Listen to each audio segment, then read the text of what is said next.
Buenas tardes.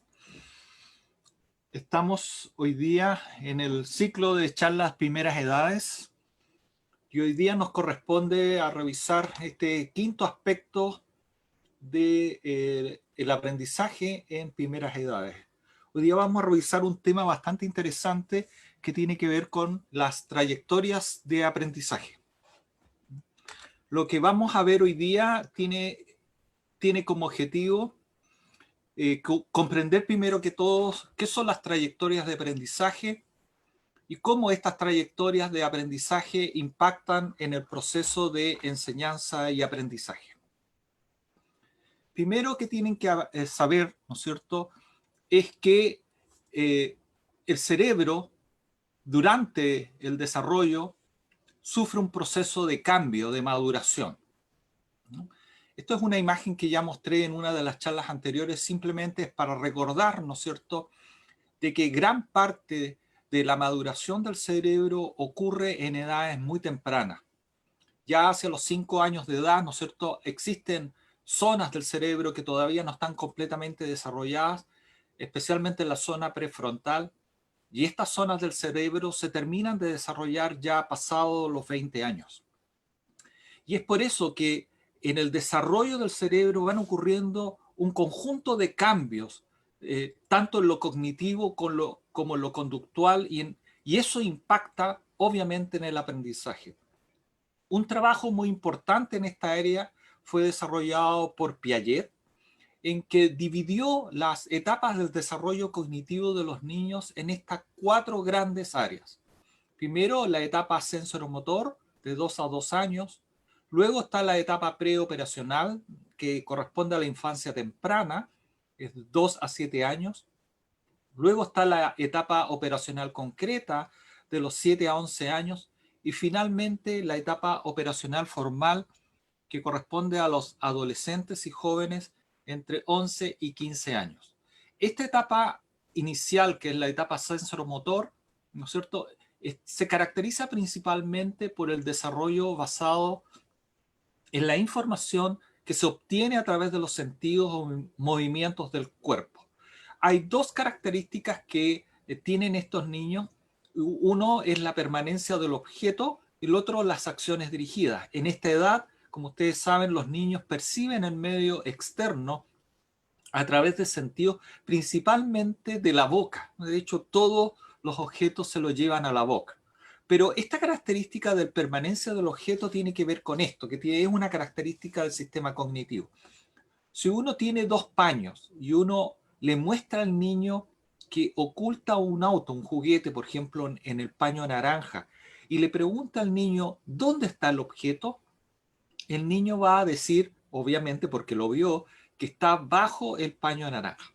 Sin embargo, él viéndolo, uno cambia el objeto desde el paño naranja y lo oculta ahora en el paño gris y le pregunta dónde está el objeto. Los niños menores de 2 años tienden a decir que el objeto sigue oculto en el paño naranja, a pesar de que ellos vieron de que el objeto fue cambiado. Es porque los niños todavía a esta edad, ¿no es cierto?, tienen este concepto de la permanencia del objeto, ¿ya? Basado en esta característica, ¿no es cierto?, los papás, mamás, solemos hacer un juego con los niños. Esto es taparnos las caras con las manos, ¿no es cierto? Y cuando uno se tapa la cara con las manos, uno dice el papá o la mamá no está, y el niño, eh, como tiene este concepto de la permanencia del objeto, a pesar de que uno está ahí con la cara tapada con las manos, piensa que no está. Y de hecho, cuando uno destapa la mano y dice, ahí está, el niño se ríe, porque por esta habilidad, ¿no es cierto?, cree que el papá, la mamá apareció. Y de hecho, el uso de la permanencia de objetos, ¿no es cierto?, uno lo utiliza como una entretención para los niños de baja edad, ¿ya? Pero después está la edad preoperacional. A esta edad, los niños empiezan a hacer uso de las operaciones mentales. De hecho, el niño puede pensar acerca de hacer algo sin necesidad de hacerlo. A esta edad está muy marcada el egocentrismo. De hecho, mira el mundo de su propia visión. A esta edad, entonces, es donde los jardines infantiles, por ejemplo, y los colegios, el playgroup o o medio mayor, ¿no es cierto?, las educadoras de párvulo tienen que hacer un trabajo muy importante para que los niños aprendan a compartir, ¿no es cierto? Hacen actividades como la colación compartida, ¿no es cierto?, para estimular la compartir, ¿no es cierto?, y disminuir un poco este centro egocentrismo que tienen los niños a esta edad. Además, ya empiezan a desarrollar el pensamiento reversible, pero empiezan a desarrollar también el monólogo colectivo, que esto quiere decir que los niños conversan grupalmente, pero sin existir interacción real entre los niños. Y luego de los 7 a los 11 años empieza a ocurrir un cambio de los niños hacia ideas más concretas. De hecho, las tareas mentales ya están ligadas a objetos y situaciones concretas. Empiezan a observar cambios en la conservación, en la seriación, en la clasificación y en la compensación. ¿En qué consiste esto de la clasificación?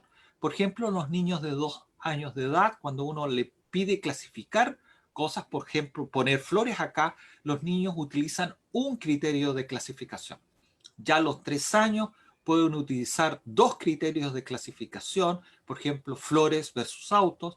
Ya en la edad de 4 años pueden utilizar más de 2 criterios de clasificación, por ejemplo, autos versus flores, rojos y azules. Y la conservación tiene que ver con el hecho de que los niños, por ejemplo, cuando a esa edad se les pregunta, estamos hablando niños menores de 7 años de edad, se le preguntan dónde hay más galletas, en esta pila de galletas o en este conjunto de galletas de acá. A esta edad los niños piensan que acá, cuando las galletas están ordenadas en forma individual, hay más galletas que cuando están apiladas el mismo número de galletas en un montón. Es por eso que en los cumpleaños, ¿no es cierto?, siempre a esta edad es bueno a los niños darle poquitos dulces en muchas bolsas, de tal manera que, ¿no es cierto?, cuando uno le da una sola bolsa con muchos dulces, el niño dice, ah, me dieron solo una bolsa de dulces.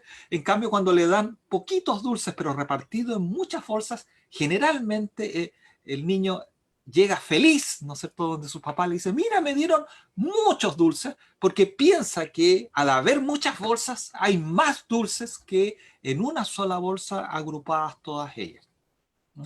Este concepto es muy importante porque el concepto del número entero, ¿no sé?, cuando uno enseña fracciones, por ejemplo, no se desarrolla en niños menores de 7 años, porque por este criterio de la conservación, ¿no es cierto?, estos niños todavía no han podido desarrollar el concepto de que acá existe el mismo número que acá. Y de hecho ya a los 11 o 15 años empieza a desarrollar el razonamiento científico, la capacidad de hacer hipótesis, la capacidad de deducir cosas a través de conceptos abstractos.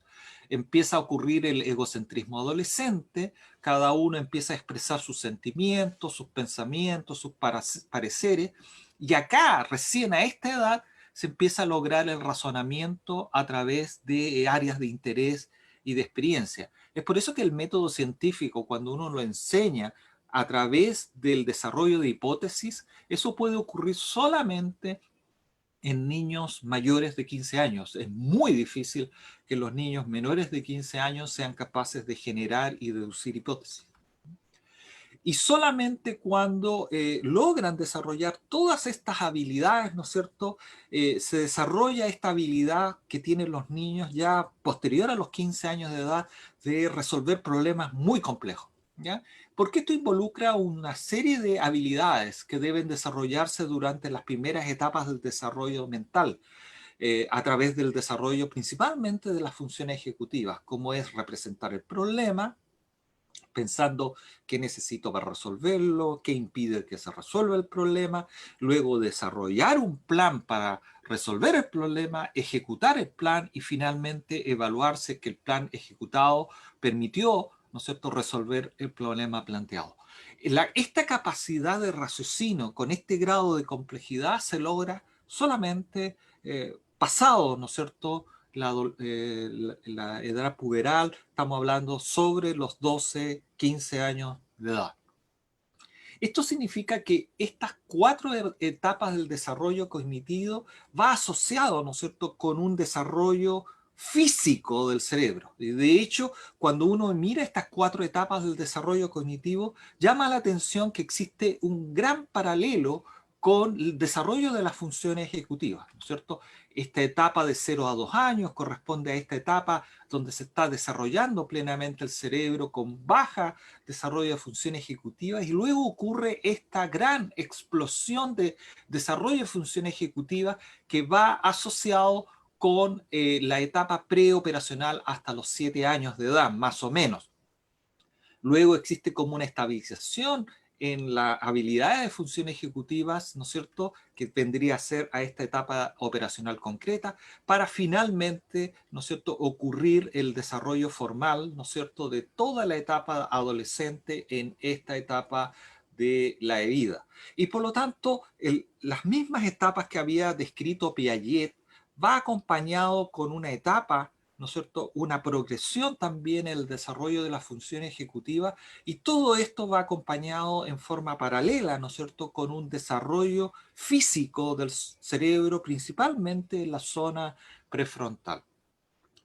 Y ahí viene el concepto de la trayectoria de aprendizaje, porque si las habilidades cognitivas, principalmente funciones ejecutivas, se desarrollan en el cerebro de una manera ordenada, coordinada, dependiendo de la edad, eso quiere decir también que las capacidades de aprendizaje también se deben desarrollar acorde con el desarrollo del cerebro, ¿ya? Y por lo tanto debe existir un paralelo entre las capacidades que tienen los niños de aprender con la capacidad que tiene el desarrollo del desarrollo de las funciones ejecutivas, y la capacidad que tiene el desarrollo del cerebro, perdón, de desarrollar el razonamiento. Entonces, este concepto de trayectoria de aprendizaje se asocia a progresiones de aprendizaje que se caracterizan por caminos que los niños parecen seguir a medida que aprenden. Por ejemplo, matemáticas. Y esto está basado, ¿no es cierto?, en el desarrollo físico del cerebro, pero también a través del concepto genético epistemológico de Piaget y el desarrollo próximo desarrollado por Vygotsky. La primera descripción de este concepto de que el aprendizaje ocurre a través de un camino probable, ¿no es cierto?, fue desarrollado por Clemens y Sarama a partir de una simple observación en niños. Por ejemplo, en niños en edad medio mayor, esto estamos hablando de playgroup, ¿no es cierto?, cuando los niños observan estas formas geométricas, los niños son capaces perfectamente de identificar los cuadrados, los triángulos, los hexágonos, identifican los colores, ¿no es cierto? Pero los niños exploran libremente estas formas. Si uno le dice a un niño de esa edad, ¿no es cierto?, estamos hablando de 3 años de edad, que forme con estas figuras un cuerpo humano, él es absolutamente incapaz de hacerlo. De hecho, los manipulan estas figuras, pero no las combinan para fabricar figuras más grandes. Sin embargo, a los 4 años de edad, ¿no es cierto?, estamos hablando de prekinder más o menos, si a los niños se les dibujan una figura de un cuerpo humano, le dicen que con estas figuras geométricas construya un cuerpo humano, los niños, como ustedes pueden ver, pueden poner las figuritas, ¿no es cierto?, tratando de hacerlas calzar con el dibujo del cuerpo humano para formar lo más parecido que puedan de este cuerpo. De hecho, a esta edad, ¿no es cierto?, utilizan esta estrategia de recoger y desechar figuritas para tratar de hacer calzar estas figuritas en estas figuras, en este dibujo, pero uno perfectamente se da cuenta, ¿no es cierto?, que respetan levemente la forma, pero no los ángulos ni los contornos de la figura. Sin embargo, ya a los 5 años de edad, los niños son capaces de empezar a recoger y desechar figuras de tal manera de hacer calzar de forma perfecta, ¿no es cierto?, cada una de las figuras geométricas en el cuerpo que uno tiene predibujado. Y de hecho, ya a los 6 años de edad, ¿no es cierto?, los niños son capaces de, en ausencia de una figura, son capaces de empezar a combinar estas figuras para formar una figura más grande, ¿ya? Ahora, lo interesante de esta descripción es que todos los niños, ¿no es cierto?, describe Clement Cisarama en este artículo que fue publicado en Engaging Young Children in Mathematics. Ellos describen que todos los niños, exactamente a la misma edad, hacen exactamente lo mismo para construir la figura humana, ¿no? Y por lo tanto, independiente de la raza, de la cultura, y solamente dependiendo de la edad, los niños desarrollan esta misma trayectoria para aprender a construir figuras humanas basadas en figuras geométricas. Y de ahí nace el concepto de la trayectoria de aprendizaje, que quiere decir que todos los niños, para aprender un concepto complejo, parecen utilizar un mismo camino a la misma edad, ¿ya? Y lo interesante de esto, una vez que se descubrió esto, es si esta trayectoria de aprendizaje es solo para matemáticas o puede ser usada para otras áreas del conocimiento. Con los años, ya esto fue descrito por primera vez en el año 2004, con los años se ha empezado a describir que todos los aprendizajes complejos parecieran que se desarrollan en la mente de los niños utilizando una trayectoria predefinida que depende de la edad de los niños, ¿ya? Ahora, lo interesante es que cuando uno conoce y aprende las trayectorias de aprendizaje, o sea, conoce cuál es ese camino, cuando uno lo aplica ahora al aprendizaje, a la enseñanza y al aprendizaje, lo interesante es que las trayectorias de aprendizaje, como ocurren de forma idéntica en todos los niños y a la misma edad, son capaces de predecir cronológicamente. Es decir, uno puede predecir qué es lo que los estudiantes van a ser capaces de hacer a cierta edad y en determinado momento. Y de tal manera que si uno es capaz de predecir, ¿no es cierto?, uno es capaz ahora de estimar aquel momento en donde el niño debe lograr una cierta competencia para poder saltar al nivel siguiente con éxito. Ahora, lo interesante es que como todos los niños utilizan exactamente el mismo camino para aprender un determinado concepto, ¿no es cierto? Si uno enseña ahora utilizando exactamente el mismo camino que utilizan para aprender, uno podría, ¿no es cierto?, obtener resultados positivos en el aprendizaje. Y de hecho, cuando se ha hecho experiencias de enseñar conceptos complejos utilizando las trayectorias de aprendizaje, lo que uno obtiene son aprendizajes más significativos, más valiosos, más fácil de realizar y con menos esfuerzo. Voy a mostrar algunos ejemplos de trayectorias de aprendizaje en matemática para que les quede más o menos claro en cómo se utilizan estas trayectorias de aprendizaje. Las primeras trayectorias de aprendizaje, principalmente influidos por el trabajo de Clement Cisarama del 2004, surgieron en las matemáticas. Y de hecho, todos los primeros ejemplos en trayectorias de aprendizaje fueron hechos en esta área. Y el primero de ellos, el más usado, fue uno que se desarrolló para los conceptos de adición, sustracción y multiplicación y división. De hecho, esta trayectoria, una vez desarrollada, fue implementada en varios países con bastante éxito en enseñanza de esas habilidades matemáticas. Y este ejemplo en particular que le estoy mostrando yo en estas diapositivas corresponde a un libro de matemáticas que se implementó en Japón, basado en una trayectoria que les permitió a los niños aprender, como ya les dije, adición, sustracción, multiplicación y división. Este libro lo pude acceder porque está en inglés, ¿no es cierto? El primer libro corresponde a este de acá, que es un libro de trabajo en niños que están a comienzos del primer año básico, fines del kinder, más o menos a esa edad, en donde a los niños se les enseñan. Por ejemplo, acá hay 4 peces en el acuario y se le agrega 2 peces acá, y se les enseña, ¿no es cierto?, que este concepto corresponde a la operación de suma 4, ¿no es cierto?, que están en el acuario, más 2, y a los niños se le pide que escriba el resultado acá y anotar, ¿no es cierto?, la respuesta acá abajo, anotando 6 veces, ¿no es cierto? Cuando los niños logran desarrollar ese concepto, ¿no es cierto?, se le empieza a eliminar algunos elementos de esta operatoria. Por ejemplo, acá se le pone 4 más 2 y solamente se le pide el resultado, pero en la etapa siguiente se elimina uno de los operandos, ¿no es cierto? Y se le muestra el dibujo. Entonces aquí está la ardillita con sus 3, ¿no es cierto?, nueces, y se le pide, ¿no es cierto?, que se le agreguen otros y se le pasa acá. Entonces el niño cuenta y ve que son 3, entonces debe escribir 3 y completar la operación para la suma, ¿ya?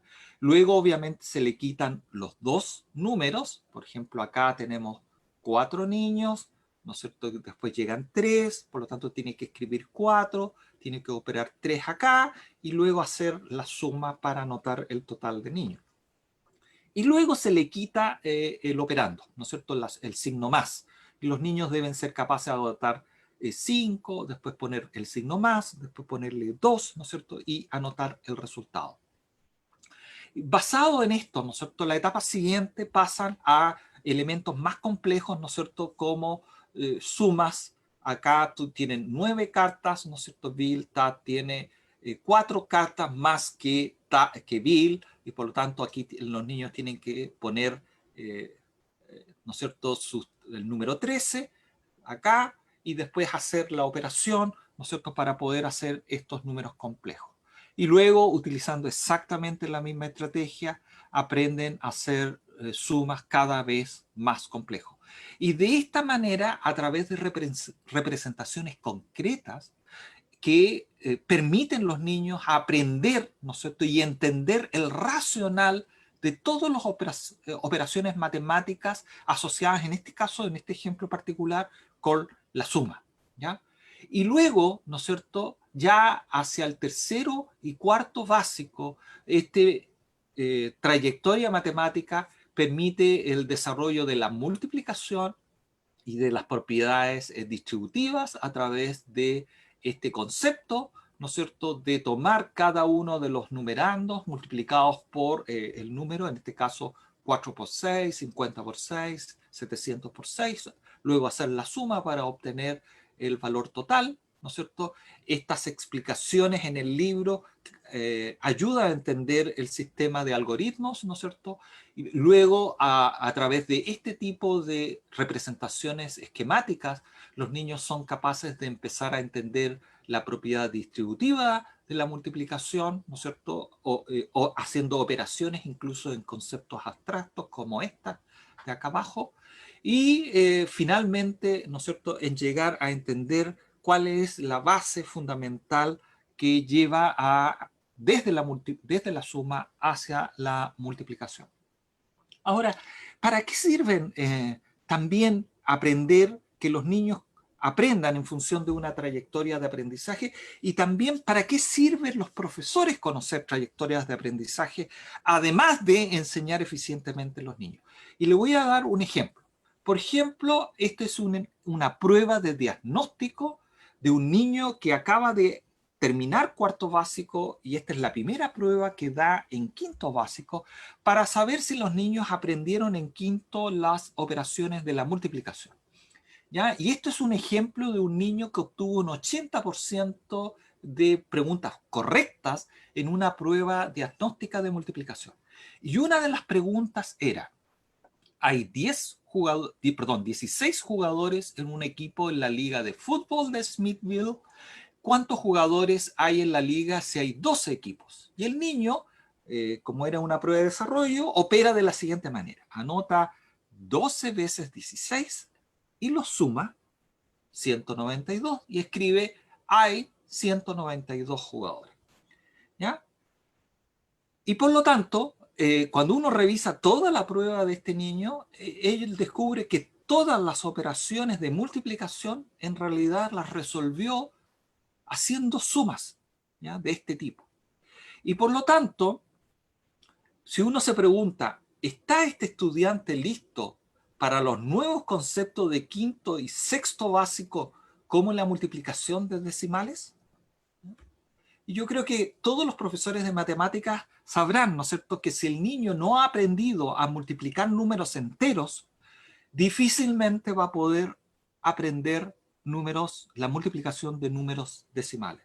Y por lo tanto, cuando uno mira esta prueba y cómo lo desarrolló, ¿no es cierto?, y uno conociendo cuál es la progresión, la trayectoria de aprendizaje necesaria para poder hacer multiplicaciones de números decimales, ¿no es cierto?, sabe que este niño, mientras no pueda aprender a hacer multiplicaciones con números enteros, va a ser totalmente incapaz de aprender a hacer multiplicaciones con números decimales, a pesar de haber obtenido un 80% de preguntas buenas en la prueba de diagnóstico. Entonces, las trayectorias de aprendizaje no solamente son predictivos cronológicamente, no solamente ayudan, ¿no es cierto?, a mejorar los aprendizajes de conocimientos complejos, sino también las trayectorias de aprendizaje son muy útiles en el momento de decidir si un niño va a ser capaz o no de aprender la etapa siguiente del conocimiento, ¿ya? Y por lo tanto son muy buenos predictores, ¿no es cierto?, de cómo va a ocurrir o cuál va a ser el grado de dificultad del aprendizaje de ese niño en la etapa siguiente. ¿Ya? Ahora, las trayectorias, como yo les dije, fueron descubiertas por primera vez en matemáticas, pero también se ha empezado a aplicar en muchas otras áreas del conocimiento, por ejemplo, el lenguaje, ¿ya? Un conocimiento que uno conoce a partir de las trayectorias de aprendizaje de comprensión lectora es este que yo les pongo acá como ejemplo. Por ejemplo, acá tenemos dos grupos de niños que a la edad de 6 años de edad, esto estamos hablando término del kinder, comienzo de primero básico, por lo tanto estos niños a esa edad muchos no leen, pero sí hablan, y uno puede distinguir dos grandes tipos de niños. Aquellos niños que son en la línea roja, que son niños de bajo uso del lenguaje oral en kinder, a finales de kinder. Con bajo uso del lenguaje oral me refiero a que cuando uno habla con estos niños y le pregunta a estos niños generalmente responden con un monosílabo, sí, no. No son capaces de elaborar frases muy complejas. Además, el bajo lenguaje oral se asocia siempre a un bajo uso de vocabulario y de hecho su vocabulario eh, es muy precario y no son capaces de ensamblar frases complejas. En cambio, hay otros grupos de niños que el uso de vocabulario es bastante elevado. De hecho, contestan más allá de un monosílabo, hablan frases o coordinan frases muy complejas y de hecho describen situaciones complejas. ¿Eh? Si uno no interviene con estos niños, ¿no es cierto?, y los deja estar, estos niños que tienen una baja capacidad de lenguaje oral siguen siendo bajos, aprenden lentamente a leer, tienen siempre un bajo uso de vocabulario y esto hace que al término, ¿no es cierto?, de octavo básico, a comienzo ya, ¿no es cierto?, de la enseñanza media, los niños de bajo uso del lenguaje oral en kinder aproximadamente uno puede tener una diferencia de 5,2 años en capacidad de comprensión lectora con aquellos niños que tenían un elevado lenguaje oral en kinder. Y por lo tanto, cuando uno es capaz, ¿no es cierto?, de tener una trayectoria de aprendizaje que es conocida, y sabe que estos niños de bajo uso de lenguaje oral en kinder van a tener, si no se interviene, si no hay una actividad remedial, este gran defecto en comprensión lectora, uno como profesor, ¿no es cierto?, puede ahora, sabiendo esta diferencia, intervenir a fines de kinder o comienzos de primero básico para poder corregir esta diferencia de tal manera que esta diferencia en octavo básico no sea tan grande, ¿no es cierto? Es por eso que habitualmente en estos niños que tienen bajo uso del lenguaje oral se les recomienda que sean apoyados, ¿no es cierto?, a través de lecturas de cuentos, ¿ya? Normalmente estos niños de elevado uso del lenguaje oral es porque las familias tienden a conversar más con los niños. Las mamás, los papás habitualmente leen cuentos a estos niños y por lo tanto la lectura del cuento, el estimular a hablar con los niños, permite aumentar el vocabulario, pero también la articulación de frases más complejas.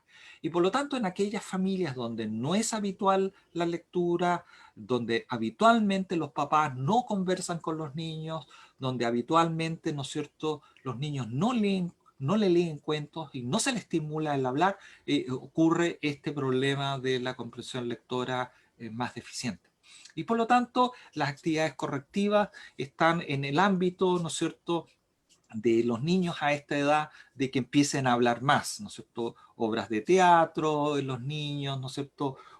Juegos con el uso de palabras, ¿no es cierto? Aumentar la lectura de cuentos, ¿no es cierto? El conversar más ayuda al desarrollo de estas habilidades vocales que finalmente van a reducir esta gran brecha que existe en la comprensión lectora en octavo básico.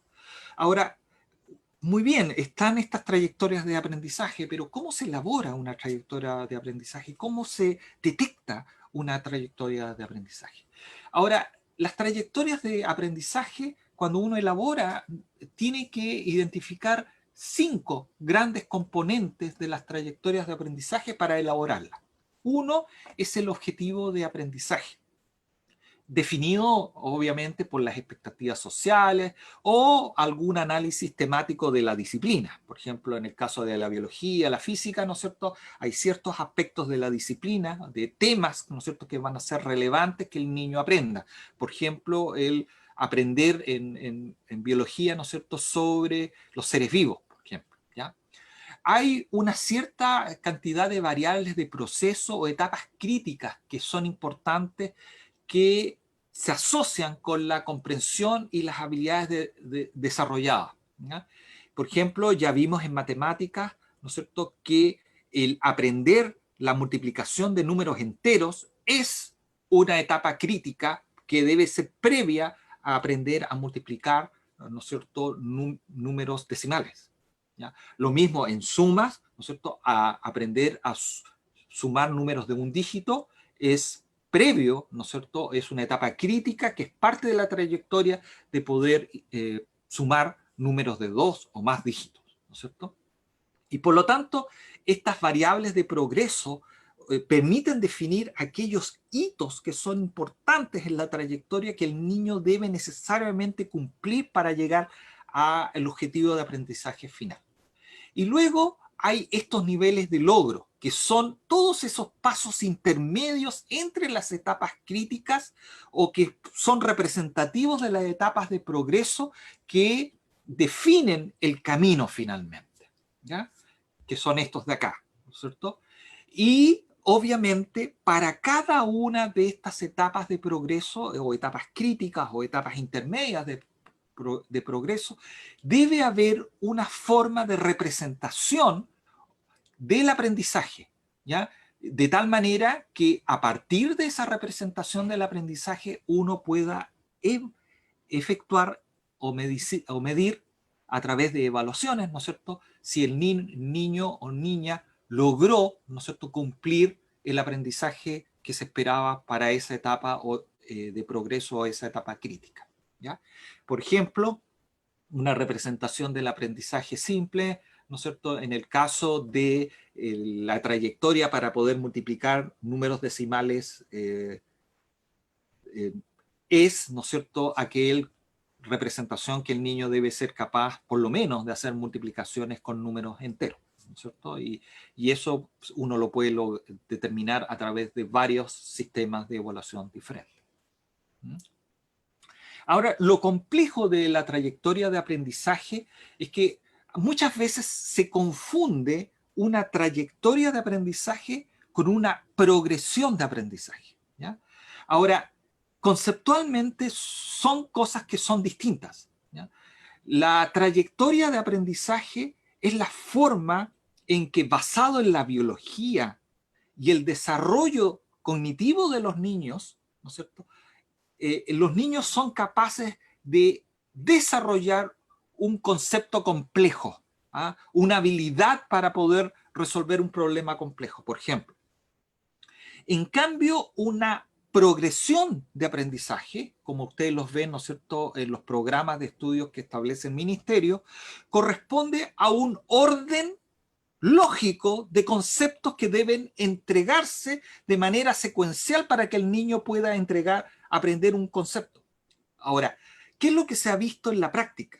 Se ha visto que el orden lógico, que generalmente es creado por un especialista en el tema, ¿no es cierto?, o por una persona adulta que conoce, ¿no es cierto?, de los conceptos, es como el adulto, en este caso como el experto, cree que debiera enseñarse para que se desarrolle el concepto complejo. Y por lo tanto es un orden lógico creado a partir de un razonamiento teórico.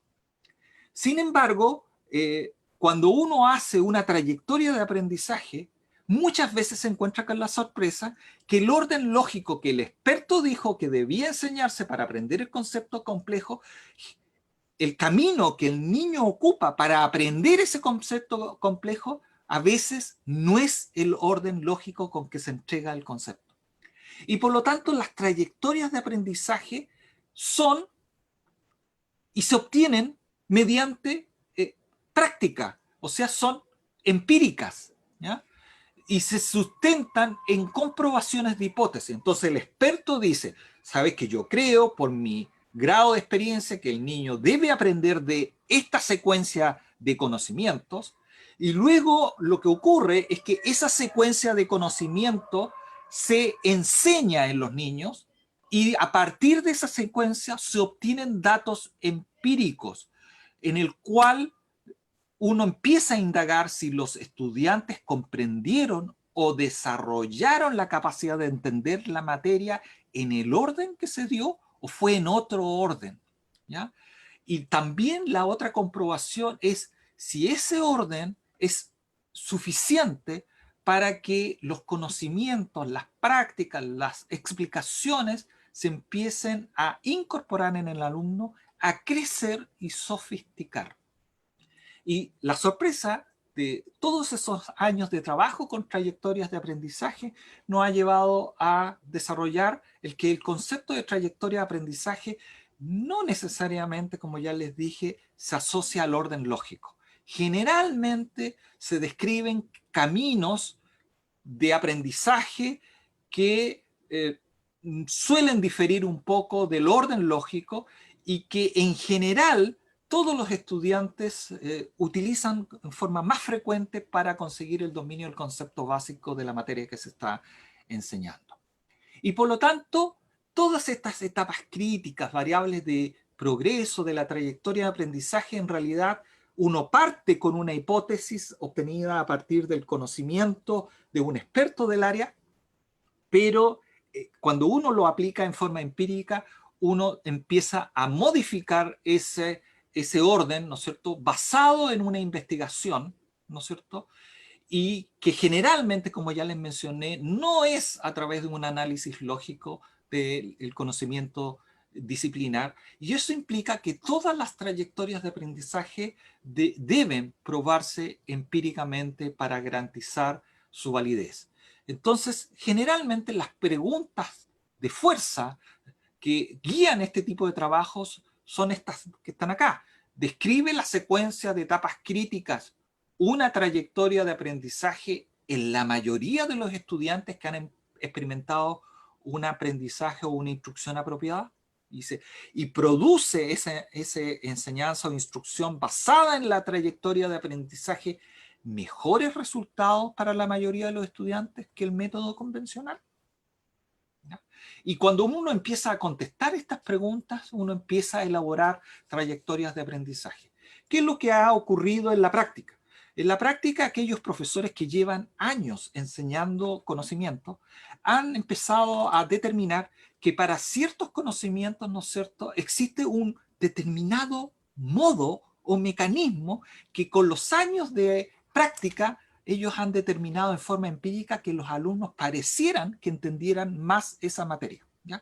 Y ese aprendizaje que lleva con años de experiencia se asocia con este concepto de trayectoria de aprendizaje, porque los profesores ya lo han visto por muchos años en forma empírica, que hay maneras de enseñar materias que favorecen el aprendizaje y hay otras maneras que ese mismo aprendizaje es más difícil o simplemente no ocurra.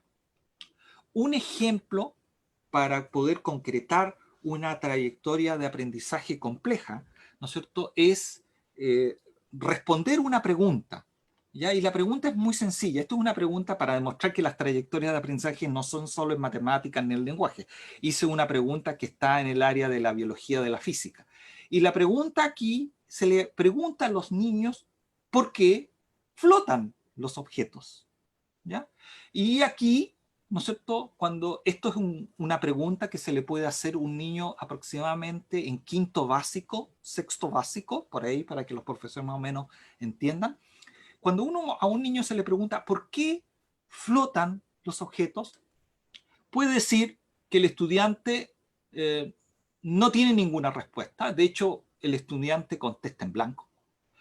Pero para poder avanzar al nivel siguiente, el niño tiene o niña tiene que decir una respuesta, ¿ya? Y la respuesta puede decir, no tengo idea, ¿no es cierto? Y por lo tanto, a esa respuesta, no tengo idea, el profesor o profesora puede guiar el aprendizaje del niño usando la trayectoria. Por ejemplo, yo tomo un vaso grande con agua y al vaso le agrego, le tiro, por ejemplo, una moneda y la moneda se hunde, pero tiro un pedazo, un disco muy parecido en tamaño a la moneda de corcho, ¿no es cierto?, o de aislapol, y al tirarlo sobre el agua, flota. Entonces, uno le pregunta a ese niño, ¿por qué flotan los objetos? Entonces el niño, cuando vio que la moneda se hunde, ¿no es cierto?, y el corcho flota, puede responder alguna característica que tiene el objeto que flota que lo diferencia del que se hundió. Por ejemplo, que el objeto, la moneda, es sólida. En cambio, el corcho tiene aire en el interior o tiene agujero y por eso flota. O que la moneda es más pesada y que el corcho es más liviano. O sea, hay una característica no convencional que le permite al niño decir los dos objetos no son iguales, ¿no es cierto? Y hay una característica que los diferencia, que uno hace que flote y el otro no, ¿ya? Y por lo tanto, para avanzar al nivel siguiente, ahora necesita refinar este concepto de estas diferencias, ¿no es cierto? Y, ¿no es cierto?, corregir esa diferencia con algún objeto. Por ejemplo, si dice, todos los objetos pequeños flotan y los grandes se hunden, ¿ya? Uno piensa que puede depender de la cantidad de aire en el interior del objeto o la cantidad, ¿no es cierto?, de tamaño, ¿no es cierto?, que hay una característica particular. Por ejemplo, un objeto flota cuando es pequeño o un objeto flota cuando es más liviano, ¿no es cierto? Hay alguna característica del objeto que uno hace que flote. Entonces, cuando el niño dice, un objeto flota cuando es pequeño, ¿no es cierto?, uno puede tomar una moneda pequeña, la moneda cuando la tira, se hunde, pero uno puede recortar, ¿no es cierto?, una lusafoil, que también es metálico, bastante grande, y si uno lo deja con mucho cuidado sobre el agua, ¿no es cierto?, y es más grande que la moneda, con mucho cuidado por la tensión superficial, el objeto, la lusafoil, no se hunde, flota. Entonces, a pesar de que los dos son metálicos, ninguno de los dos tiene aire, y el más pequeño, que es la moneda, se hunde, y el más grande, ¿no es cierto?, que es la lusafoil, flota. Entonces dice, pero usted me hizo trampa. Lo que pasa, ¿no es cierto?, es que los objetos, hay una relación entre el tamaño y el peso. La moneda tiene un tamaño muy pequeño, pero es muy pesada, y por eso se hunde. En cambio, la lusafoil, ¿no es cierto?, pesa menos y es más grande. Entonces hay una relación entre tamaño y peso para que el objeto flote. Entonces ahí uno construye una especie de barco de alusafoil, ¿no es cierto? Y, por ejemplo, un cubito de 1 por 1, ¿no es cierto? Y uno puede hacer un cubito de 1 por 1 totalmente sólido, o de 1 con 1 hueco, y hacerlos flotar, ¿no es cierto? Y obviamente el sólido se hunde y el hueco flota.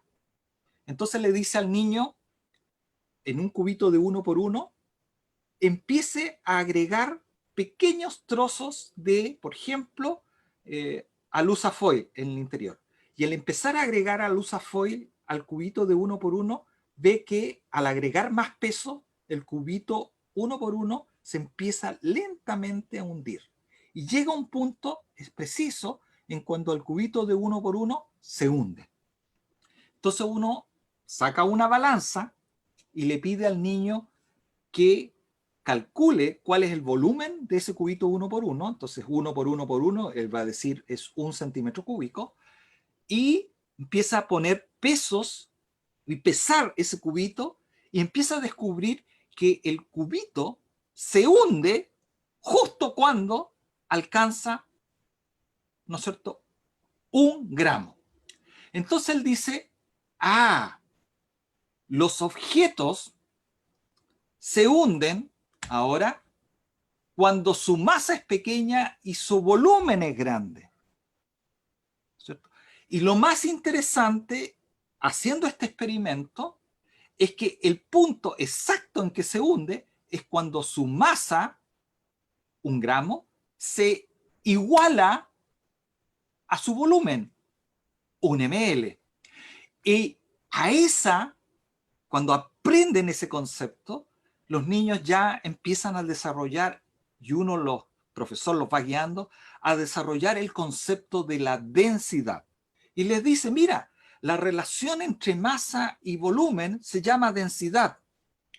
Entonces los niños, uno les pasa distintos objetos y les pide que calcule el volumen y la masa. Y le pide que haga una predicción de cuáles objetos se van a hundir y cuáles van a flotar.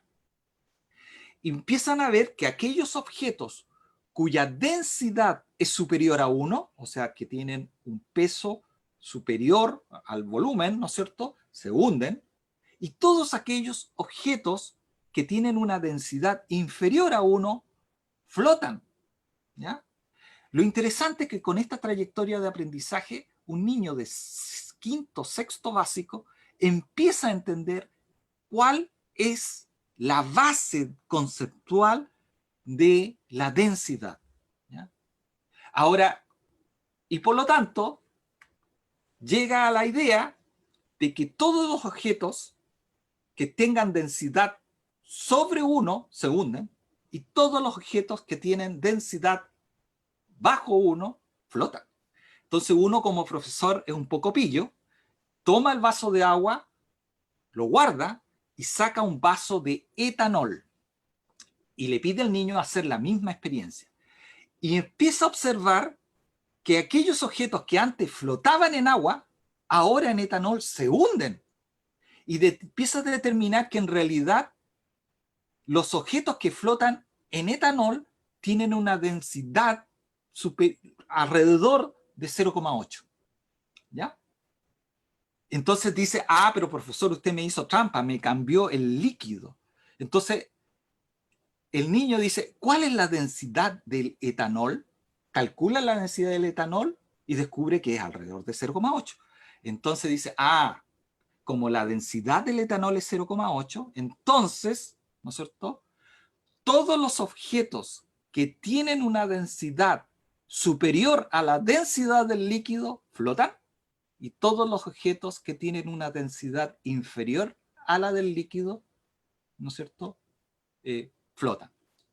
Y por lo tanto llegan a la conclusión cuando un objeto flota, cuando su densidad es menor que la densidad del líquido que lo contiene, ¿ya? Y este concepto, ¿no es cierto?, de aprendizaje del concepto de la densidad, ¿no es cierto?, está basado en una trayectoria de aprendizaje. Y ustedes verán, ¿no es cierto?, por la forma en que se desarrolla esta trayectoria, que es completamente distinta a la forma, ¿no es cierto?, en que está organizado el concepto del aprendizaje de la densidad en la malla curricular.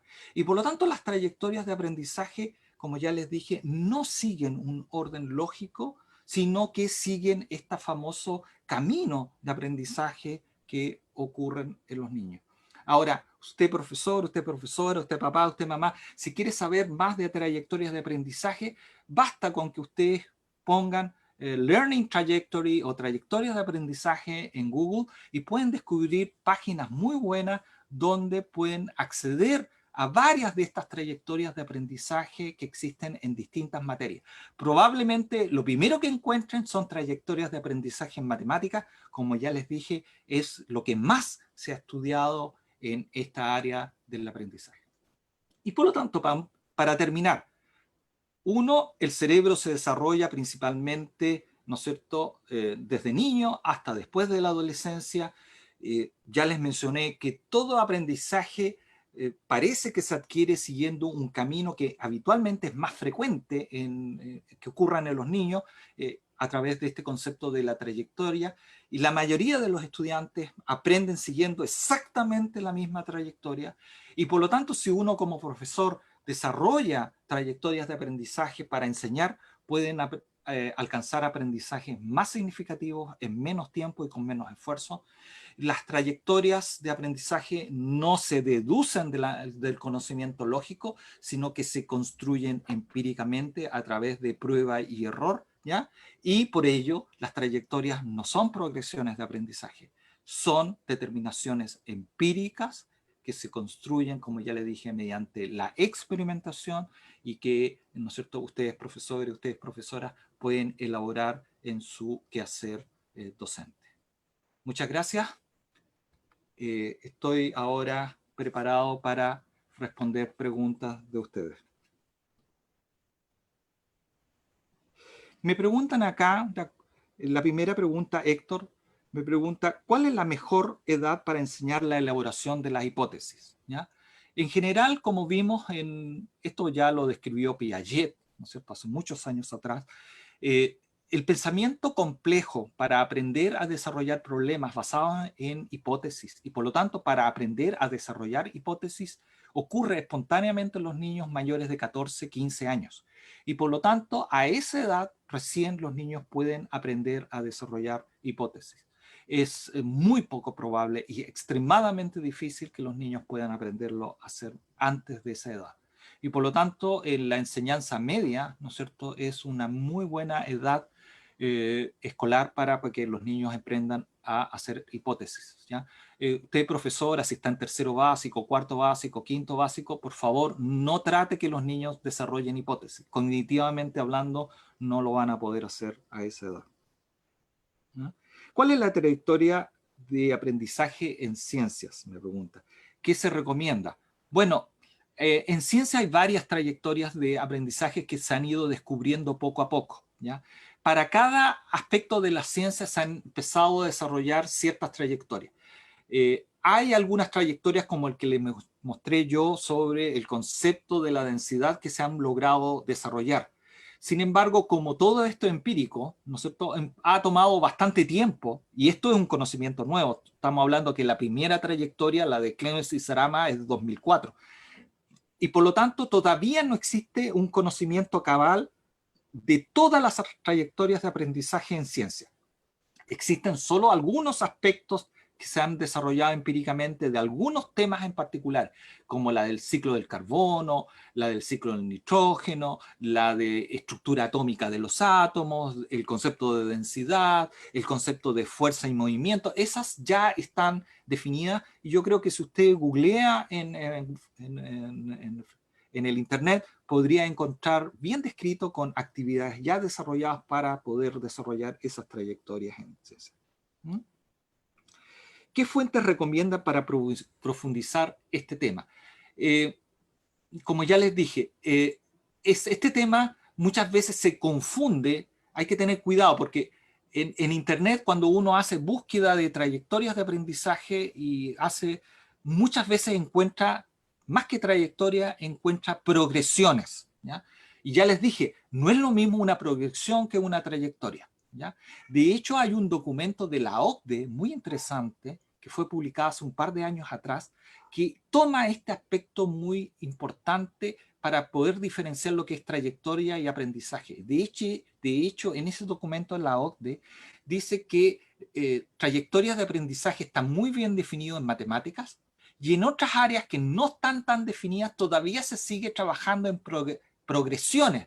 Y es porque no se conoce cuáles son las trayectorias de aprendizaje todavía en esas áreas. Y por lo tanto, cuando uno busca en Internet hay que tener mucho cuidado si son caminos de aprendizaje, ¿ya?, que fueron determinados empíricamente, o sea, a través de la experimentación, en cuyo caso serían trayectorias de aprendizaje, o bien son deducciones lógicas del conocimiento del área, en cuyo caso son solo progresiones, ¿no? Pregunta 4, aquí me pregunta. En Chile se tiende a asignar desde equipos técnicos las jefaturas de curso por un periodo de 2 años continuos máximo. En un curso, según esta visión de trayectoria de aprendizaje, sería mejor un gran fundamento para la existencia de jefaturas por periodos de 4 años, desde un punto de vista de conocimiento que tienen los docentes con cada uno de sus estudiantes. Sí y no, ¿ya? Cuando uno hace una trayectoria de un aprendizaje, por ejemplo, en las trayectorias de matemáticas, aquí les mostré como ejemplo en esta presentación una trayectoria de aprendizaje que partió en primero básico y termina básicamente con operaciones complejas de multiplicación en quinto, sexto básico, ¿ya? Y por lo tanto las trayectorias de aprendizaje en matemáticas, en ciencias, en lenguaje, suelen transcurrir por muchos años, ¿ya? Ahora, lo interesante de las trayectorias es que cuando uno define una trayectoria de aprendizaje, por ejemplo, el de comprensión lectora, o por ejemplo, el de números fraccionarios, o por ejemplo, el de las operaciones de multiplicación, que son varios años, y uno define el camino y las etapas intermedias de forma clara y bien definidas, ¿no es cierto?, y claramente establecidas, no importa que el profesor cambie, siempre y cuando siga exactamente la misma trayectoria que fue definida, por ejemplo, por una autoridad del colegio o un grupo, ¿no es cierto?, de jefatura de cursos, ¿no es cierto?, o un grupo o un equipo técnico del colegio puede definir esta trayectoria. Y por lo tanto, si todos los profesores en muchos cursos seguían su actividad docente a través de esta misma trayectoria de aprendizaje, no importa que los profesores cambien, ¿no es cierto? El aprendizaje significativo va a ocurrir en los niños porque uno va siguiendo un camino preestablecido, ¿no es cierto?, que es acorde con el desarrollo cognitivo de los niños. Y por lo tanto, el conocimiento que los profesores tienen de los niños, ¿no es cierto?, si bien es cierto, es muy relevante en el momento del aprendizaje, si uno además sigue una trayectoria de aprendizaje que supra cursos, que supra nivel, ¿no es cierto?, que va a varios niveles, y uno como profesor es un grano de arena contribuyendo a esa trayectoria de aprendizaje, también puede servir como una estrategia de enseñanza. Ahora, lo interesante es que si un profesor se enferma, ¿no es cierto?, o que cambia de nivel, o un profesor, ¿no es cierto?, se va del colegio y el niño va aprendiendo, ¿no es cierto?, siguiendo esta trayectoria de aprendizaje y los nuevos profesores se incorporan siguiendo exactamente la misma trayectoria de aprendizaje, uno puede asegurar que ese niño o esa niña logre un aprendizaje significativo, ¿no es cierto?, al final de ese recorrido. Acá Verónica me dice, Héctor, muchas gracias. Carla me pregunta, ¿cuál es la trayectoria de aprendizaje adecuada para que precede a una hipótesis? Esta es muy buena pregunta. Es una pregunta que como Par Explora hemos estado desarrollando ya hace algún tiempo. Esta trayectoria, el de desarrollo de la hipótesis, parte desde edad preescolar.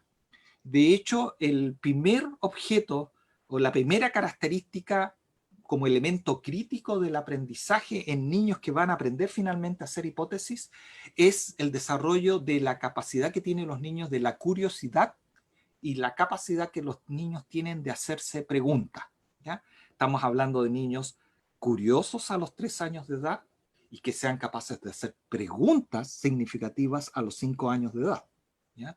Esos niños, ¿no es cierto?, aquellos que logren esas dos habilidades a los 3 años, ser curiosos, hacer preguntas significativas a los 5 o 6 años de edad, ¿no es cierto?, son niños que posteriormente, cuando logren los 14 años de edad, van a ser capaces de desarrollar hipótesis, ¿no?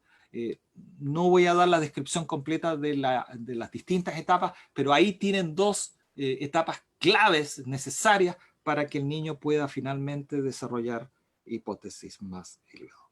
Acá hay una pregunta que me dice Rodrigo. En Chile seguimos apostando a nivel de educación básica y media aprender solo por memoria, dice. Y cuando hay que hacer análisis, los jóvenes fallan. ¿Es posible rehacer ese aprendizaje en edades más avanzadas o es necesario cambiar la base, cambiar el modelo desde la base? ¿Ya? Ahora, este problema que tienes tú, Rodrigo, es el mismo problema que yo tengo a nivel universitario, ¿ya? Porque efectivamente el currículum que existe en estos momentos en Chile está muy centrado en el aprendizaje de las disciplinas como materia, como conocimiento, y muy poco centrado en lo que son la capacidad de, ¿no es cierto?, de autoaprendizaje o de autogestión de su conocimiento, ¿ya? Y es un problema por la forma en que se enseña, ¿ya? De hecho, cuando uno enseña hipótesis, voy a enlazarla con la pregunta anterior, los niños se les enseña a hacer hipótesis. Parte de la capacidad que tienen los niños de hacer hipótesis tiene que ver con la autogestión de su propio conocimiento, ¿ya? Y también tiene que ver con la autocapacidad que los niños tienen de hacer metacognición, de saber pensar cómo están pensando, ¿ya? Y esas habilidades lamentablemente se enseñan muy poco en educación básica y en educación media. Y nosotros cuando llegamos a la universidad y yo tengo que enseñar alumnos para que aprendan a hacer ciencia, ¿no es cierto?, tenemos que desarrollar esas habilidades. Y por lo tanto, te puedo contestar, Rodrigo, que efectivamente es posible desarrollar estas habilidades más tardíamente, ¿ya? Pero hay que hacer como una actividad remedial, focalizado específicamente al desarrollo de estas habilidades que no se lograron desarrollar en educación básica o en educación media, ¿no es cierto? Pero también, ¿no es cierto?, debemos nosotros como profesores tener conciencia de que para poder, ¿no es cierto?, hacer una mejor educación en Chile, también no solamente tenemos que enseñar conocimiento, sino también una parte fundamental, y por eso que hacemos este ciclo de charla de primeras edades, es el desarrollo de habilidades cognitivas en los niños que le permitan, ¿no es cierto?, desarrollar esta capacidad de autogestión del conocimiento, estas capacidades de metacognición que les permita después, cuando sean grandes, ¿no es cierto?, aprender a aprender, y no solamente aprender a aprender, sino en base a ese aprendizaje sean capaces de resolver problemas complejos y de esa manera ser un aporte a la sociedad en nuestro país. Muchas gracias a todos los que me escucharon. Espero en un futuro muy cercano que nos acompañen en otra de estas charlas de este ciclo de primeras edades. Muchas gracias por su participación y nos estaremos viendo. Por favor, síguenos en nuestras redes sociales, en Facebook, para Explora Región Metropolitana Norte, en Twitter, también en Instagram, todas nuestras noticias y para que ayuden, ¿no es cierto?, nosotros a aprender en los niños y también nos ayuden, ¿no es cierto?, a propagar estos conocimientos a otros profesores, a otras personas que lo requieran. Muchas gracias y nos vemos.